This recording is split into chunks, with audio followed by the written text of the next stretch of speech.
ನಾವೀಗ ವಿಜಯನಗರದ ಪೈಪ್ಲೈನ್ ರೋಡಲ್ಲಿ ಇದ್ದೀವಿ. ನೀವು ಗಮನಿಸ್ಬೋದು, ಏಕ ಫುಟ್ಪಾತ್ ಇದೆ, ಒಬ್ಬರು ಫುಟ್ಪಾತ್ ಮೇಲೆ ಹೋಗ್ತಾ ಇಲ್ಲ. ಜಸ್ಟ್ ನಾವೇ ರೋಡ್ ಕ್ರಾಸ್ ಮಾಡೋಣ. ನೋಡಿ ಅಲ್ಲಿ ಕಾಲೇಜ್ ಸ್ಟೂಡೆಂಟ್ಸ್ ಮತ್ತು ಸ್ಕೂಲ್ ಮಕ್ಕಳೆಲ್ಲ ಸ್ಕೂಲ್ ಬಿಡೋ ಟೈಮು ಎಲ್ಲರೂ ರೋಡ್ ಮೇಲೆ ಓಡಾಡ್ತಾ ಇದ್ದಾರೆ. ಬಿಕಾಸ್ ಫುಟ್ಪಾತ್ ತುಂಬ ಬೈಕ್ಗಳಿದ್ದಾವೆ, ಫುಟ್ಪಾತ್ ತುಂಬ ಬೈಕು. ಈಗ ನೋಡಿ ರೋಡ್ ಕ್ರಾಸ್ ಮಾಡಿ ನೋಡೋಣ, ಒಂದೇ ಒಂದು ಹೆಜ್ಜೆ ಇಡೋಕ್ಕೂ ಜಾಗ ಇಲ್ಲ. ನೋಟಿಸ್ ಕೆಲವ್ರಿಗೆ ಕೊಟ್ಟಿದ್ದಾರಂತೆ ಇಲ್ಲಿ, ಇನ್ನೂ ಕೆಲವ್ರಿಗೆ ಕೊಟ್ಟಿಲ್ಲ ಅಂತ ಇದ್ದಾರೆ. Just a second, road cross ಮಾಡಿ ಹಿಂಗೆ ಇಲ್ಲಿಂದ ಫುಟ್ಪಾತ್ ಆರಂಭ ಆಗುತ್ತೆ ನೋಡಿ. ಇಲ್ಲಿ ಹೀಗೋದ್ರೆ ಗಮನಿಸ್ಬೋದು, ಝೂಮ್ ಇನ್ ಮಾಡಿ ನೀವಲ್ಲಿ, ಅಲ್ಲಿ ಅಂಗಡಿ ಅಡ್ಡ ಆಗುತ್ತೆ. ಏನು ಮಾಡ್ತಾರೆ ಸ್ಟೂಡೆಂಟ್ಸ್ಗಳು, ಎಲ್ಲಿ ಓಡಾಡ್ತಾರೆ? ಬರೀ ಸ್ಟೂಡೆಂಟ್ಸ್ ಅಂತಲ್ಲ, ವಯಸ್ಸಾಗಿರೋರು, ರೋಡ್ ಕ್ರಾಸ್ ಮಾಡೋರು ಎಲ್ಲರೂ ಕೂಡ ರೋಡ್ನಲ್ಲೇ ಓಡಾಡೋ ಪರಿಸ್ಥಿತಿ.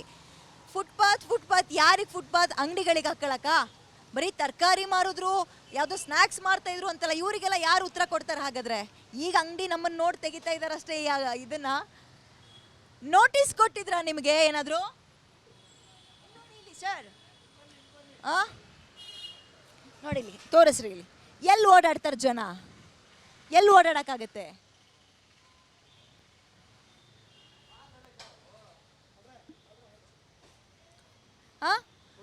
ನೋಟಿಸು ಏನಂತ ಹೇಳ್ಕೊಟ್ಟಿದ್ದಾರೆ? ಗಾಡಿಗಳು ಎದ್ಬೇಕು, ಕ್ಲೀನ್ ಮಾಡಬೇಕು ಅಂತ. ಇದು ಪೂರ್ತಿ ರೋಡ್ ಎಲ್ಲರಿಗೂ ಕೊಟ್ಟಿದ್ದಾರೆ? ಈ ಕಡೆಯವ್ರು ಕೊಟ್ಟವ್ರೆ, ಈ ಕಡೆ ಸೈಡ್ ಅವ್ರಿಗೆ ಮಾತ್ರನಾ?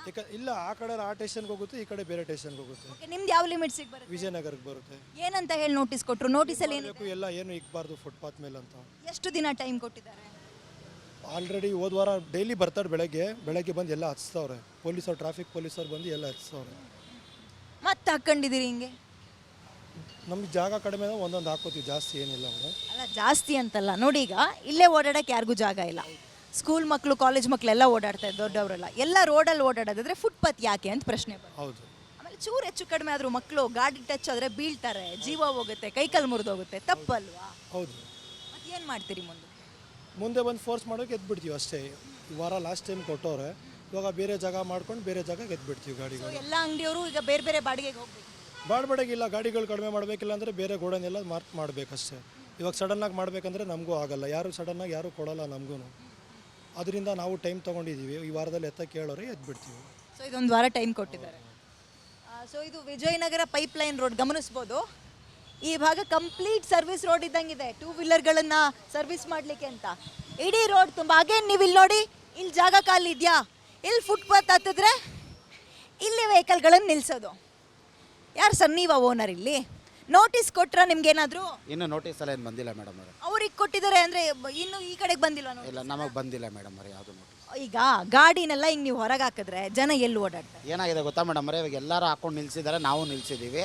ಎಲ್ಲರಿಗೂ ಅದೇ ಥರ ತೆಗ್ಸಿದ್ರೆ ನಾವು ತೆಗೆದುಬಿಡ್ತೀವಿ ಗಾಡಿ. ನೋಡಿ ಸ್ಟೂಡೆಂಟ್ ಪಾಪ ಕಾಲೇಜ್ ಮಕ್ಕಳೆಲ್ಲ ರೋಡಲ್ಲಿ ಓಡಾಡ್ತಾರೆ, ಚೂರು ಹೆಚ್ಚು ಕಡಿಮೆ ಆದ್ರೆ ವೆಹಿಕಲ್ ಏನಾದ್ರು ಹೌದು, ಇನ್ಮೇಲೆ ಹಾಕಲ್ಲ ಬಿಡಿ ಮೇಡಮ್ ಅವರೇ, ನಾವು ಗಾಡಿ ನಿಲ್ಸಲ್ಲ. ಪೊಲೀಸ್ ಬಂದು ಬೆಳಗ್ಗೆ ತೆಗೆದ್ರಂತೆ, ನೀವು ಮತ್ತೆ ಹಾಕಿದಿರಿ? ಪೊಲೀಸರು ಬಂದು ಆ ಕಡೆ ಮಾತ್ರ ತೆಗಿಸ್ತಾರೆ, ಈ ಕಡೆ ತೆಗಿಸ್ತಾ ಇಲ್ಲ ಮೇಡಮ್. ಯಾಕೆ? ಎರಡು ಬೇರೆ ಬೇರೆ ಲಿಮಿಟ್ ಸಿಕ್ಸಿರುತ್ತೆ. ಹೌದು, ಅದು ಮಾಗಡಿ ರೋಡ್, ಇದು ವಿಜಯನಗರ. ಈಗ ಏನು ಮಾಡ್ತೀರಿ ಮತ್ತೆ ಮುಂದಕ್ಕೆ? ಅದು ಎಲ್ಲರಿಗೂ ಏನು ಕಾನೂನು ಬರುತ್ತೋ ಅದನ್ನೇ ನಾವು ಪಾಲನೆ ಮಾಡ್ಕೊಂಡು ಹೋಗ್ತೀವಿ. ಈಗ ಅವ್ರು ತೆಗಿಯೋದಕ್ಕ ನಾವು ತೆಗಿಯಲ್ಲ ಅಂತ ನೀವು? ಆ ಥರ ಎಲ್ಲ ಏನಿಲ್ಲ, ಎಲ್ಲರೂ ಡಿಸ್ಪ್ಲೇ ಗಾಡಿ ನಿಲ್ಸ್ಕೊಳ್ಳೋದು ವ್ಯಾಪಾರಕ್ಕೆ ನಿಲ್ಸಿದ್ದಾರೆ, ನಾನು ನಿಲ್ಸಿದ್ದೀನಿ. ಆ ಥರ ತೊಂದರೆ ಆಗುತ್ತೆ ಅಂದರೆ ತೆಗಿಯೋಣ ಬಿಡಿ ಅಂತ. ಏನಾಗುತ್ತೆ ಗೊತ್ತಾ, ಯಾರೋ ಈ ಸೊಪ್ಪು ತರಕಾರಿ, ನಾನು ಫುಟ್ಪಾತ್ನ ಇವತ್ತರೆಗೂ ನಾನು ಯಾವತ್ತೂ ಕವರ್ ಮಾಡೇ ಇಲ್ಲ. ಇದನ್ನ ಏನಂತಾರೆ? ಇದನ್ನ ನಾನು ಓಡಾಡೋಕ್ಕೆ ಜಾಗ ಬಿಟ್ಟಿದ್ದೀನಿ ಕರೆಕ್ಟಾಗಿ. ಜನ ಓಡಾಡಕ್ಕಂತ ಜಾಗ ಇರೋದು, ನೀವು ಬಿಡೋದಲ್ಲ, ಜನರಿಗೆ ಜಾಗ ಇರೋದಿಲ್ಲ ಅಲ್ವಾ? ನಿಜ, ಬಟ್ ಅವ್ರ ಜಾಗದಲ್ಲಿ ನೀವು ಓಡಾಡ್ತಾರೆ, ಗಾಡಿ ಹಾಕೊಂಡಿರೋದು ನೀವು. ಇಲ್ಲ, ಒಪ್ಕೊಂಡೆ ನಾನು, ಬಟ್ ಏನು ಗೊತ್ತಾ, ಎಲ್ಲರೂ ನಿಲ್ಲಿಸ್ತಾ ಇರೋದನ್ನು ನಾವು ನಿಲ್ಲಿಸಿದ್ದೀವಿ, ತೆಗಿತೀವಿ. ನಮಗೂ ನೋಟಿಸ್ ಕೊಟ್ಟರೆ ಎಲ್ಲ ತೆಗೆದುಬಿಡ್ತೀವಿ ನಾವು. ಸೊ ಇದು ವಿಜಯನಗರ ಪೈಪ್ಲೈನ್ ರೋಡಲ್ಲಿರುವಂಥ ಪರಿಸ್ಥಿತಿ. ಇಡೀ ರೋಡ್ ನೋಡಿ ಇದೇ ಹಣೆ ಬರ. ಪೊಲೀಸರು ಬೆಳಗ್ಗೆ ಬರ್ತಾರೆ, ಗಾಡಿ ಎತ್ತಿ ಅಂತಾರಂತೆ, ಅವಾಗ ಇವ್ರು ಹ್ಞೂ ಅಂತಾರೆ, ವಾಪಸ್ ಅವ್ರು ಬರೋಷ್ಟೊತ್ತಿಗೆ ಮತ್ತೆ ತೆಗೆದು ಹಾಕೊಳ್ತಾರೆ. ಅಂದರೆ ಒಂದು ಸೀರಿಯಸ್ನೆಸ್ ಇಲ್ಲ. ಜನರು ಹೊಟ್ಟೆಪಾಡ, ಅವ್ರಿಗೇನು ವ್ಯವಸ್ಥೆ ಮಾಡಿಕೊಡ್ಬೇಕು, ಉಳ್ದಂತೆ ಪಾದಚಾರಿಗಳಿಗೆ ಅವಕಾಶ ಮಾಡಿಕೊಡ್ಬೇಕು. ಇದೊಂಥರ ಹೆಂಗಾಗುತ್ತೆ ಗೊತ್ತಾ, ಹೊಳೆಲ್ಲಿ ಹುಣ್ಸೆ ಹಣ್ಣು ಕಲಿಸ್ದಂಗೆ. ಈ ಕಡೆಯಿಂದ ತೆಗೆಸ್ಕೊಂಡು ಹೋಗೋದಂತೆ, ಆ ಕಡೆಯಿಂದ ಜನ ಮತ್ತಿಡ್ಕೊಂಡು ಹೋಗೋದಂತೆ. ಜನ ಪ್ರಶ್ನೆ ಕೇಳ್ತಾರೆ, ಸೊಪ್ಪು ಹಣ್ಣು ತರಕಾರಿ ಮಾಡೋರ ಮೇಲೆ ಮಾತ್ರ ದರ್ಪನ, ನಿಮ್ಗಳದ್ದು ಏನು ಕತೆ ಹಂಗಾದ್ರೆ? ಇವ್ರುಗಳು ಕಾಣಿಸ್ತಾ ಇಲ್ವಾ ಅಂತ ಕೇಳ್ತಾರೆ. ಸರ್ಕಾರ ಮತ್ತು GBA ಅಧಿಕಾರಿಗಳು ಏನು ಉತ್ತರ ಕೊಡ್ತಾರೆ ಕಾದು ನೋಡಬೇಕು ಅಂತ ಹೇಳ್ತಾ ಇವತ್ತಿನ ಈ ರಿಯಾಲಿಟಿ ಚೆಕ್ ಅಥವಾ ಗ್ರೌಂಡ್ ಚೆಕ್ಕನ್ನು ಮುಗಿಸ್ತಾ ಇದ್ದೀವಿ. ಗ್ರೌಂಡ್ ರಿಪೋರ್ಟ್ ಇಷ್ಟೇ. ಬೆಳಗ್ಗೆ ಬಂದು ಪೊಲೀಸರು ಎತ್ತಿಸ್ಕೊಂಡು ಹೋಗ್ತಾರೆ, ಅಗೇನ್ ಒಂದು ಅರ್ಧ ಮುಕ್ಕಾಲು ಗಂಟೆ ಆದಮೇಲೆ ವ್ಯಾಪಾರಸ್ಥರು ಅದೇ ರೋಡ್ನಲ್ಲಿ ಅಲ್ಲಲ್ಲೇ ಅಂಗಡಿ ಹಾಕ್ಕೊಂಡು ಜೀವನ ಮಾಡ್ತಾ ಇದ್ದಾರೆ.